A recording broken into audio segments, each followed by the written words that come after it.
Rothadán zsibbasztanál le a büdös barna kezét, hogy dologidőbe jön az ilyen? Mi a fenét akarhat?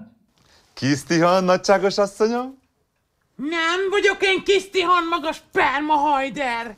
Pardon, bocsánat. Igazán nem akartam tiszteletlen lenni a kisasszonnyal. Ej, de nagy fírle franc maga! Na nyögje ki, mit akar! Hát kérem szépen, van egy fantasztikus ajánlatom.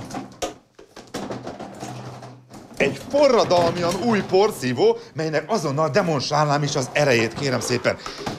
Itt van ez a kis kanál, ugyebár, és itt van ez a kupac lócitrom. Jaj, csak a szőnyegre ne! Drága Fräulein, ha szabad így szólítanom, ne aggódjon egy percet se. Ha ez a porszívó nem szedi össze az utolsó szemig ezt a lócitromot, én magam eszem meg ezzel a kis kanállal itt.